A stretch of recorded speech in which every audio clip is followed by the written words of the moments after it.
Thanks for listening to the Protectors of the Wood Adventure Series. Support us on Patreon at Protectors of the Wood.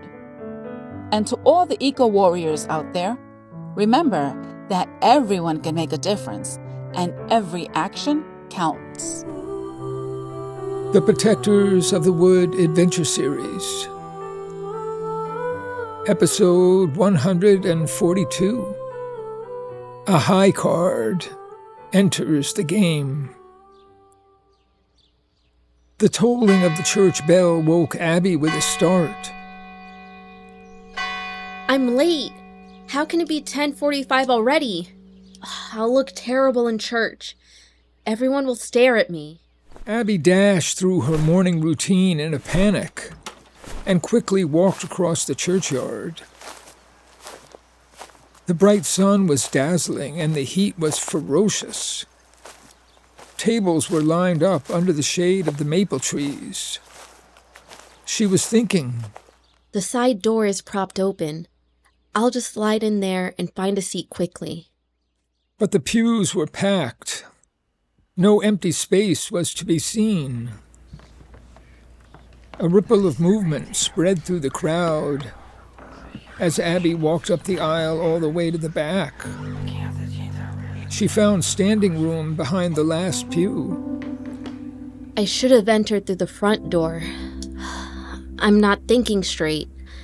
And who was that sitting next to Tuck? Reverend Tuck came to the podium and smiled as he looked over the congregation. We have the honor this morning of receiving Richard Beckett, Bishop of the River Valley region, at today's worship service. Bishop? Abby was entranced by the bishop's costume. He wore a sparkling white gown with a bright red embroidered vest and a high pointed white hat. He held a tall staff made of thick, gleaming brown wood. There were small leaves carved in the spiral top.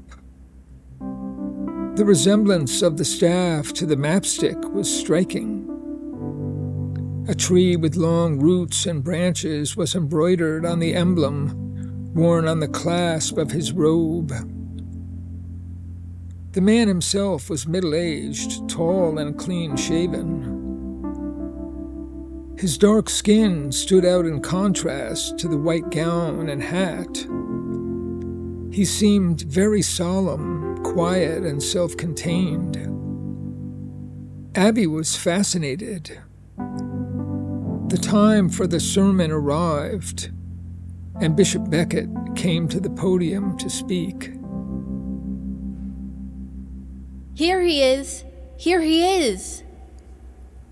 In a calm, even tone, he expressed his happiness in being called upon to visit the United Church of Middletown, one of the best-attended churches in the Half Moon Valley. Thank you. I appreciate the commitment and vitality of this congregation, and your willingness to take on the most pressing issues of our day. Thank you to Reverend Tuck, the trustees, and all church employees and volunteers. Gradually, the tone and subject matter of the bishop changed. He began to comment on the terrifying problems in today's world, the endless conflicts and wars destroying whole cultures and nations. We all should understand that Christianity is not owned by any cult, tribe, culture, nation, race, or political party. It makes no individual or group automatically superior or inferior to others. And it is available to any individual or group on this earth. God is not owned by anyone, but is mysteriously in and for all of us. As expected, the bishop brought the sermon back to the town and the situation of this particular church. I have followed the recent controversies in the media with concern. I do not want to see this town break into rival camps, and I will not tolerate the church being used by anyone to express hatred in any way, shape, or form. I am aware that this congregation has not elected a new trustee for 12 years, and therefore needs guidance. For these reasons, I have decided to oversee the process of electing a new trustee. I'm very glad to hear that 2 worthy candidates have offered their time and attention for this important responsibility. The gathering following this worship service and the fundraising festival scheduled for this coming Saturday will provide ample opportunity for people to meet the candidates. I spoke with Becky Scudder and Ellen Hall before this service, and can see that both are already well known to the congregation. Ellen from her role in the Sunday school, and Becky from church attendance and daily work across the street. I expect an open and positive reception for both candidates. No slander, street corner campaigning, or scapegoating will be permitted. These 2 events will be more than enough time for those who have never met a candidate to ask questions and have a friendly conversation. I understand that this is an important week in the life of this church, and I will attend this afternoon's gathering, the festival this coming Saturday, and the election itself a week from today. I want to make it clear to everyone that every voter must be present in this church next Sunday morning and give their name, address, and phone number written in their own hand for the vote to count. My letter on this subject will be handed out at both exits today and next weekend. I'm looking forward to meeting all of you, and I'll be present in the churchyard and welcome your concerns and questions. We all hope to be in service of the divine will. Let us move forward with faith and love. And now let me turn the service back to Reverend Tuck. We have hope with this man. Tuck continued the usual format without comment. He closed with these words. Oh, I'm very grateful to the bishop for his care and concern for our church and all of us here in the River Valley. I invite all of you to join us in the churchyard to celebrate Jean Garrison's years of exemplary service. Abby was struggling with her feelings about the night before, her plans for the outdoor gathering, and her excitement about this new visitor, all at the same moment. Highly charged memories of the starlit journey to her garden kept running through her mind, leaving her torn about how to handle her relationship with Jeremy. She was thinking, He won't condemn me. He actually does like me.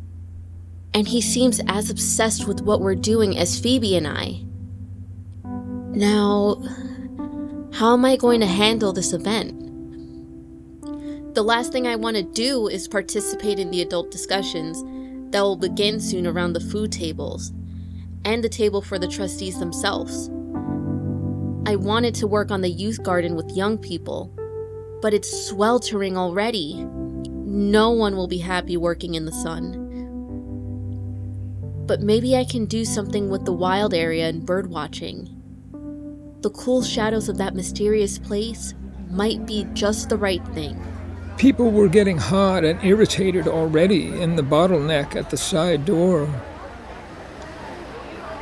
Abby stayed very quiet and passive, letting impatient people go ahead of her. Suddenly, she felt a tug on her shirt from behind and turned to see Glenda carrying Tiny. Oh, am I happy to see you. I promised to stick close to Ellen for this, whatever you call it. She's afraid and needs company. And Tiny and Kayla will get bored and... I want to explore. Kayla and Lucy and I want to see everything. I'm so glad to hear it. I'll be waiting for you and all your friends back in the wild area. I'll show you the new birdwatcher's path. Abby and Tiny stood by the new sign and waited. Ellen immediately sent Kayla running toward them across the grass. Tom Winkle and Lucy approached more slowly. Lucy tells me you have plans for the children. An explore, she calls it. That's right. We have an activity all planned. Now, you may not be aware that Lucy and Tiny's friends have been talking about you all week. They see each other at the preschool and at Sunday school as well. Is it true that you're going to be running activities at the preschool? Tom Winkle smiled. Abby was thinking, Oh, this is wonderful. He really likes what I'm doing.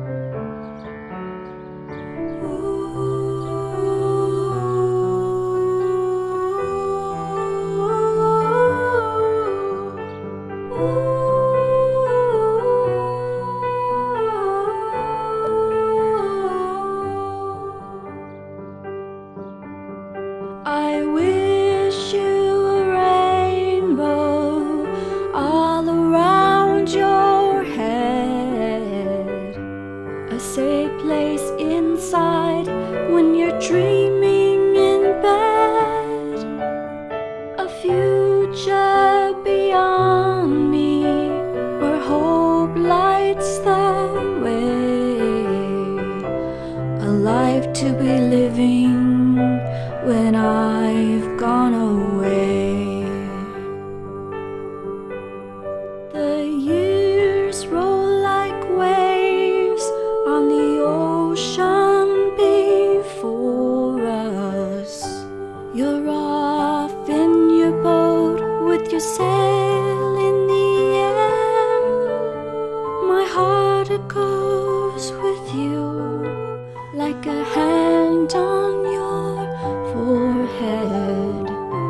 More precious than gold is each strand of your hair. I'm asking the man in the sky to take care of you on that boat with your sail in the air. The years, they unfold as a mystery before us. From out of our mother, the earth we all share. May earth, wind, and water go on forever. May we always go with them, our sails in the air. The man in the sky wants us to take care of our mother around us, the earth in the air. The man in the sky wants us to take care of our mother around us, the earth in the air.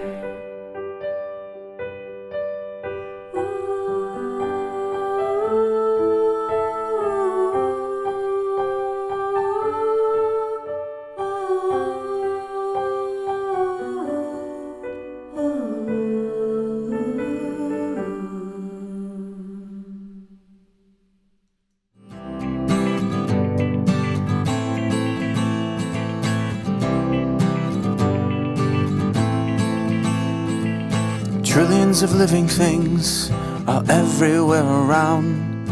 Our lives are all planted deep into the sacred ground. There's everything to love and everything to fear. It's planet Earth in the universe and nature lives here. It's planet Earth in the universe and nature lives here. It's planet Earth in the universe and nature lives here. It's planet Earth in the universe and nature lives here. And nature lives here.